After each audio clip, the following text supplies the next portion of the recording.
KCRW sponsors include A24, presenting Moonlight, a film chronicling 3 chapters in the life of a young black man discovering his identity and experiencing first love as he moves from childhood into manhood. In theaters now. Hi, I'm Elvis Mitchell, and thanks for listening to The Treatment. Some of the most entertaining stories produced today, however, are not on the big screen, but they can be heard on KCRW's Unfictional. Intimate stories and artful documentaries crafted by some of the most talented radio producers across the world. Check it out. You can find Unfictional on KCRW's iTunes page. From KCRW Santa Monica and KCRW.com, it's The Treatment.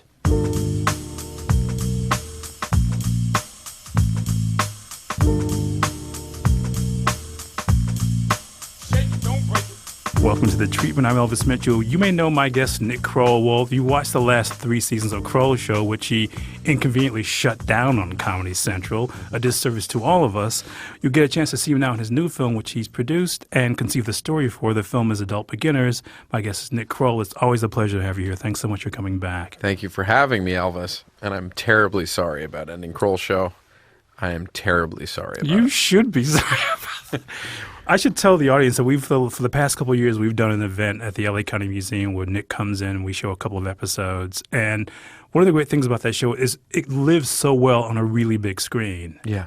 I mean, the first thing we showed was the episode with Cake Train, Yes. which is a thing of beauty. It looked so great. Thank you. And it was also, by the time of the second season, the show was less dense. Mm-hmm. So it really lived much better on the big screen than I think had the first season. Had we done that, it would have been a bit too much for the audience. Yeah, the first season was choppier and faster paced, and seasons 2 and 3, you pointed out, it was weirdly, you very astutely pointed out that starting with Cake Train, which was a much slower build, and the season 2 reflected that, and season 3 even more so, that it was more paced down storytelling and really being able to sit in and live in specific worlds, which I think definitely lent itself to that.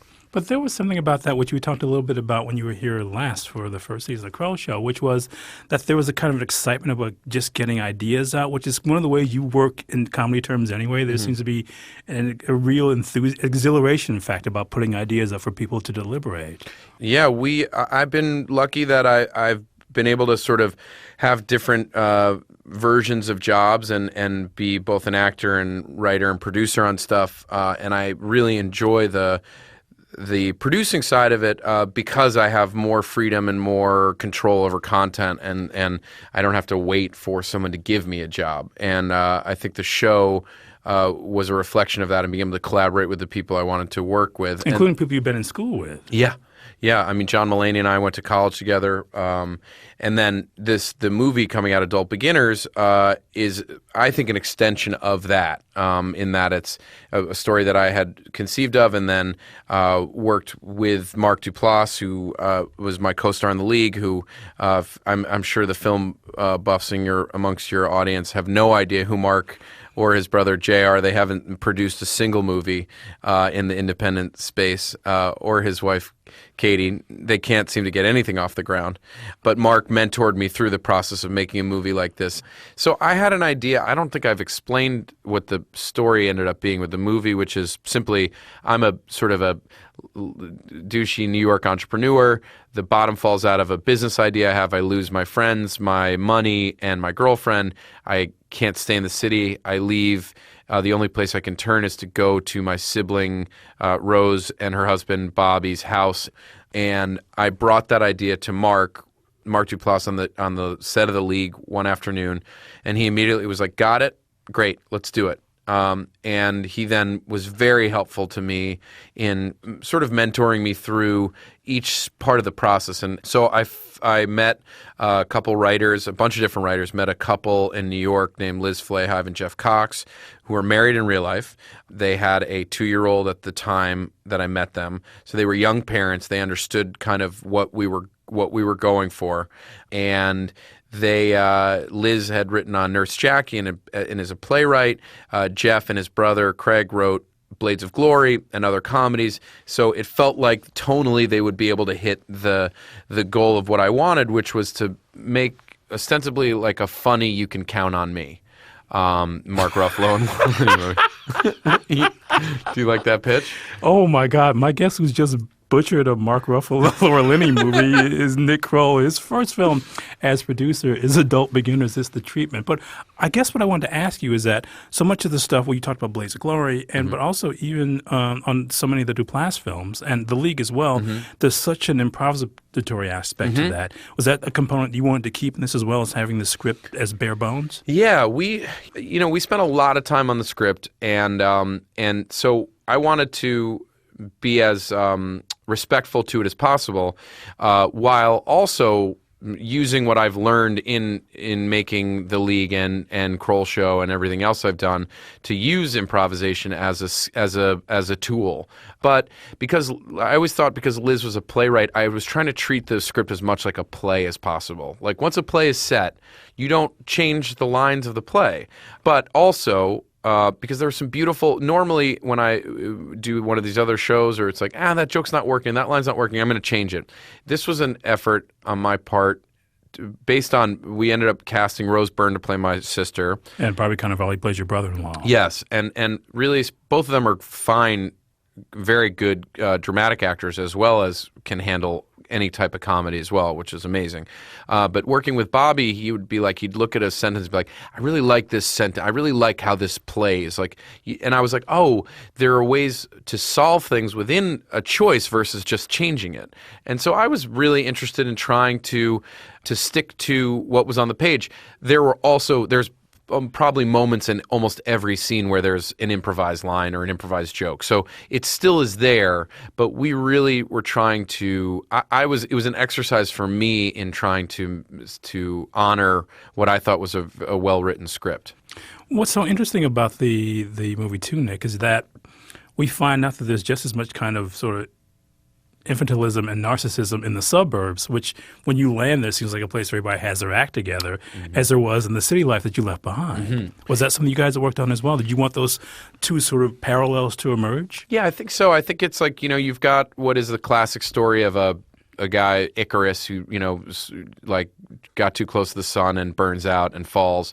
And then you get out to Western, like, oh, he's going to be with his sister and his brother-in-law, and they've figured it all out. They're tired, but they're parents, and they're the good ones. And then slowly, as the story reveals itself, you see that they're both flawed in some big ways and small ways, and my character continues to be flawed, but is trying to learn how to be a better guy. And I think the idea behind calling it Adult Beginners, while also an analogy for they're both, Rose and my character don't know how to swim and are encouraged to take a swimming class called Adult Beginners. But the idea is that our generation feels to me like we don't have to grow up, or we never grew up as fast as our parents did.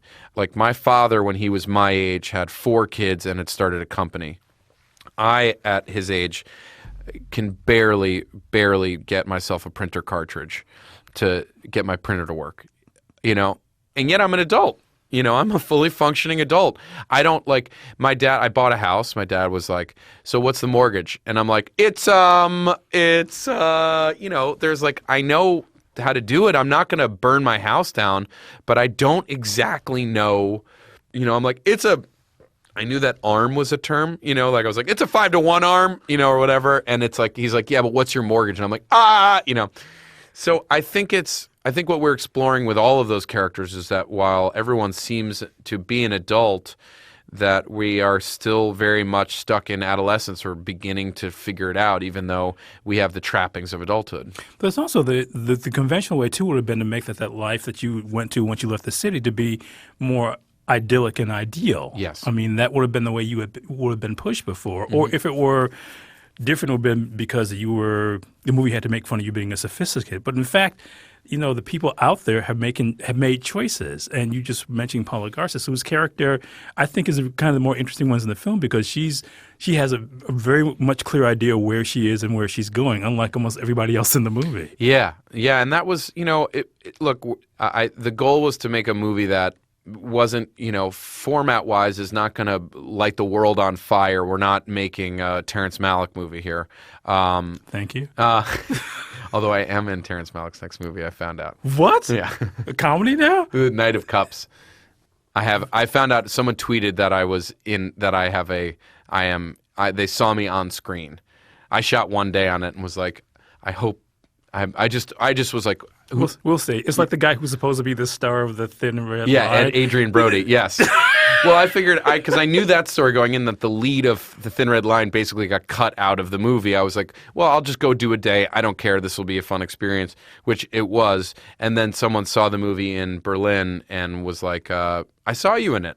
Now, you're right. Maybe it'll get recut by the time it comes to the You States. might end up being the star of the movie by the time you finish this I cutting don't it. think that's possible. Well, let me ask, because you've worked with so many different kinds of comedy directors. The idea of working with Malick, who friends of mine who know him say he's a really friendly, chatty guy. He's nothing like this sort of Olympian, sort of dissolute, despairing figure you would imagine from the films, right? Yeah, he was a lovely guy. He seems like, he looks to me a little bit like Marlon Brando. Which stage, Brando? Like he would be Marlon Brando's younger brother had he continued to age. He's got a strong brow and nice. He's a handsome guy, but he's very soft-spoken and kind of fun and mischievous and not an elitist at all. And not a brooder at all. No, very. I mean, he doesn't want to be photographed, but he's not like hidden away, and he's just very interested in people. And I think that his films reflect that. So it was a very cool experience, which is going long answer coming back around after I figured out a way to brag about being in a Terrence Malick movie, is that our movie is, the goal is to create characters that felt three-dimensional. So Paula, is a fellow nanny, a Latin woman, and it would be very easy to play her as either like sassy or deeply in love with me, or vice versa. And then she's very much a pragmatist.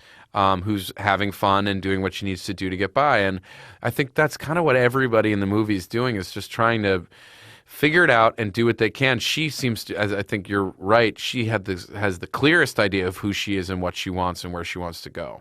Because I think what's kind of interesting about the movie, too, and I think I mentioned this to you after I saw it in Toronto, is that it feels like there's more breathing room in this than there was in the things you've done in the past. You want this to feel like it had some weight and less sketch-like. Yeah, for sure. Yeah, I think it was, I don't know, I like the idea of continuing to try to do different new things.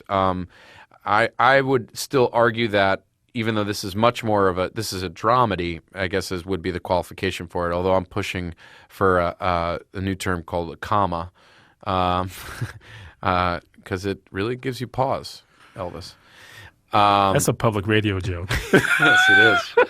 When in Rome. Or Roma. Yeah, exactly. That's a public radio joke. But I would argue that even though as crazy and broad as the characters on Kroll show were, and it was much more fast paced, that we were always trying to be to play to be as emotionally honest as we could be as those characters. Now this is a dramedy. There's much more straight drama. There's, like on Kroll show, we were always trying to get a joke in there, but we were also trying to be emotionally aware of our characters. So this feels not like a total departure, but just like a progression. The next evolutionary step. Exactly. Yeah, and I really enjoyed it. I enjoyed the challenge of beginning to sort of stretch out the muscle a little bit. We'll take a break. My guest with the Teutonic facial hair is Nick Kroll. His first film is produced, which he also stars in, is Adult Beginners. It's a treatment. There's more to come. This podcast is produced by KCRW, a nonprofit public radio station based in Santa Monica. KCRW is listener-supported. Help us continue to create and distribute our unique content. Go to kcrw.com/join to donate. And thanks. Welcome back. It's a treatment. My guest is Terrence Malick, intimate Nick Kroll. His new film, which works for the feet of Malick, is Adult Beginners. I'm regret this one, aren't I? Oh, no. You may regret doing this show, but not working with Terrence Malick. Yeah. But here's one of the things that's always fascinated me about your work, and I wonder how far back this goes with you, that so much of it is about sort of satirizing people of privilege. I mean, so much of it. I mean, and even if we look at so much of the Kroll show or the online things you've done or even the way you've sort of taken characters, or you look at the character you did in Brooklyn Nine-Nine just recently, these people who come from a position of privilege who are kind of oblivious to the fact that they're being basically carried around. And I wonder how far back that goes for you. Probably to my privileged upbringing. It might have something to do with that. I feel like, everybody should be up for a review. And I think, in a way, it's safe to, and I don't fault myself for it, but it's safe to attack those in privilege because more than anyone, they should be able to take it. I tend to like making fun of people who think they're important. And I guess John Mulaney, my friend and co-star on The League, on Kroll show, plays George St. Geegland in Oh Hello, noticed a while ago that a lot of my characters like to exclaim that they are important. They say it out loud. And I think that and I like making fun of people who are unself-aware.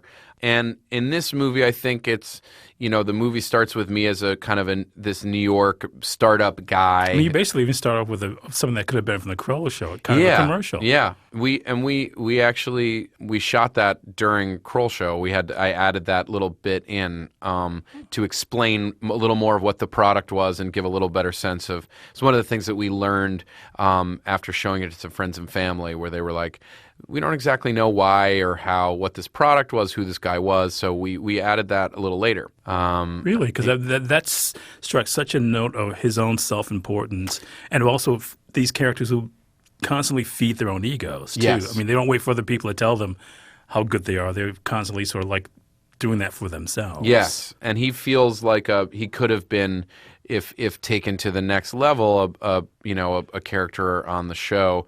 On Kroll show we did Rich Dicks.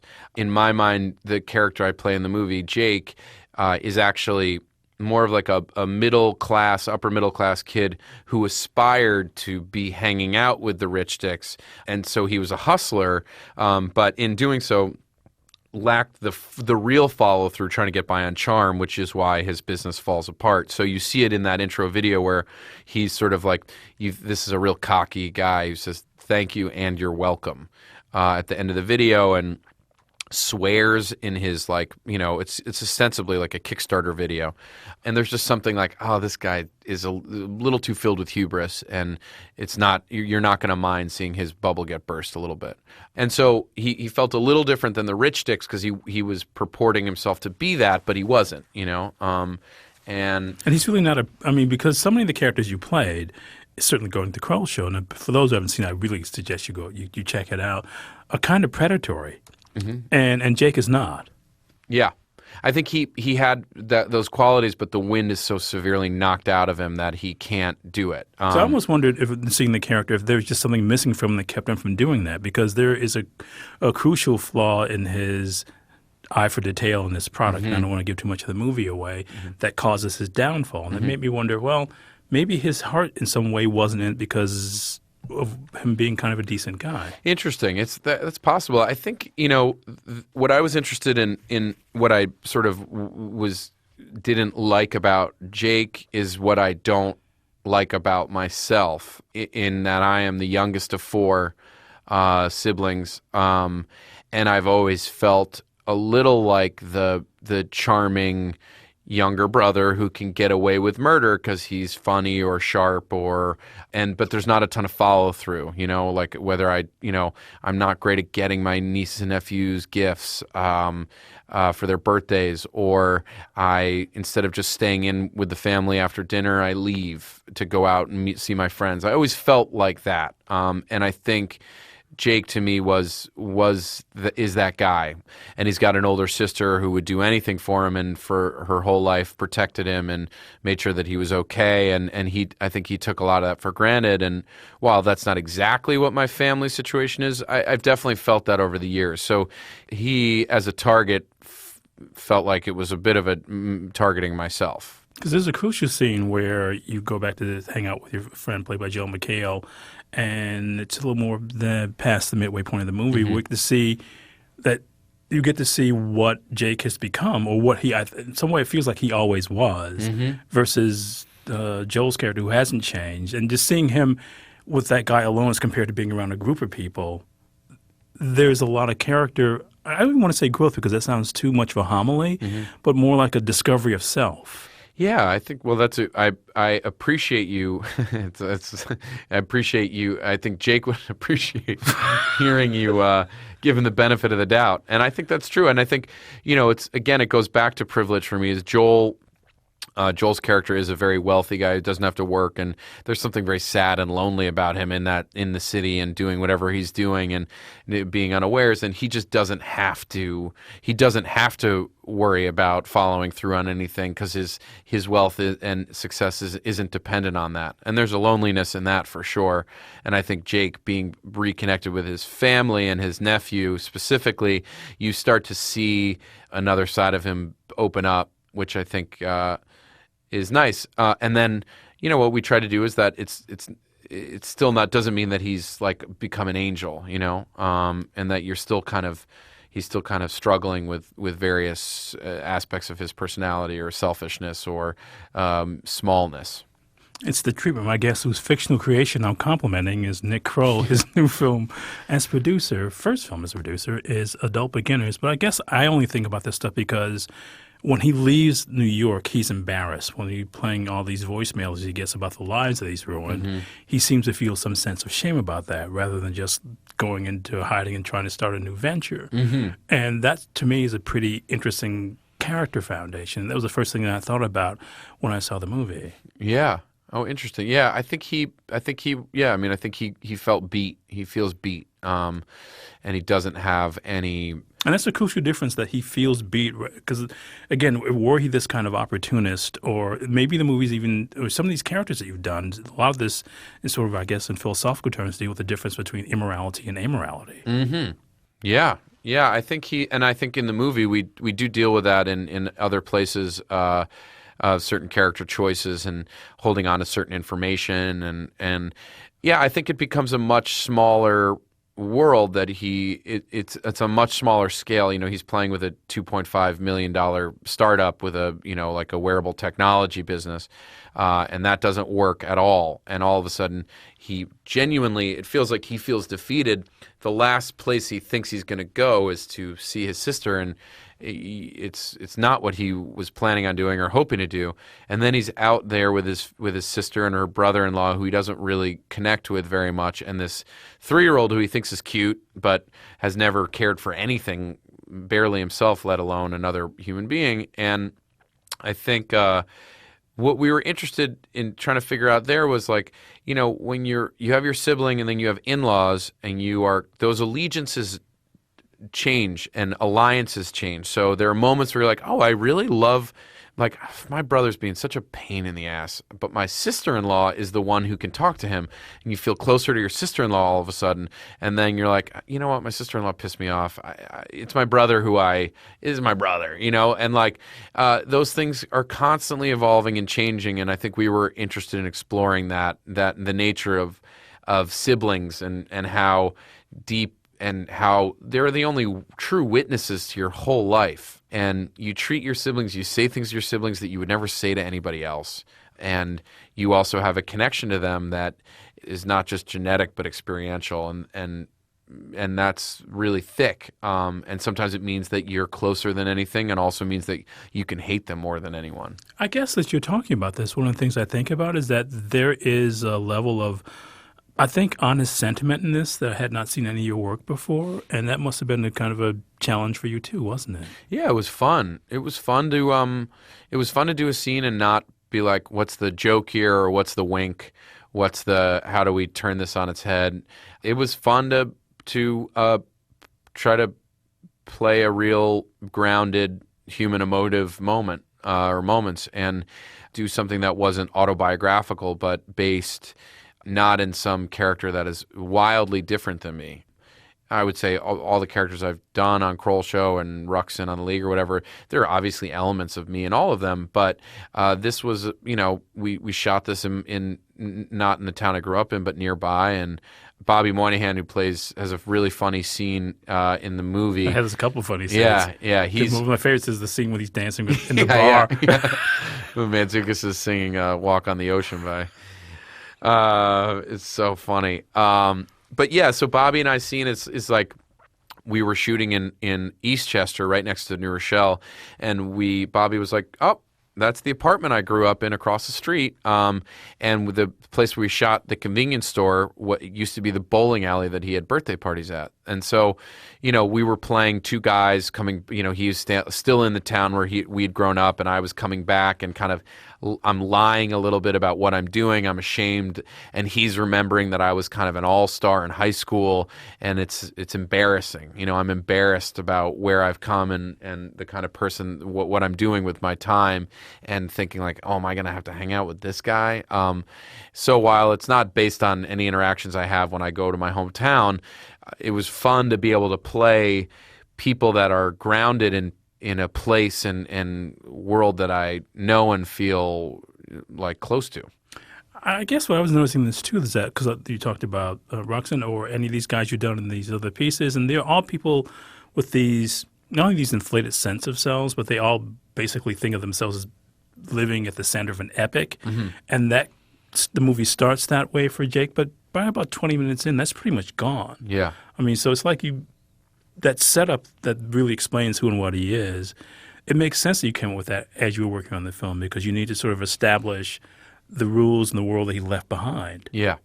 I think we just really wanted I wanted to do something that felt, new for me. It's like I was so lucky that I get to make stuff, that I get to work with people who I respect, and we shot it in the winter in New York. One of the worst winters of all. Yeah, and it was like 10 inches of snow a week.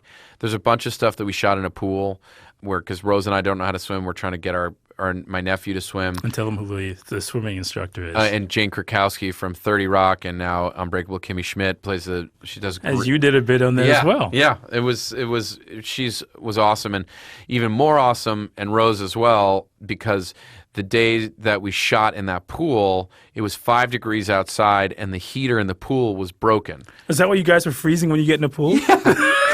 Yeah, it looks like it's probably the best acting I do, which is like, oh, he looks scared to get in that pool. It's like, because I was scared to get in that pool. It was freezing.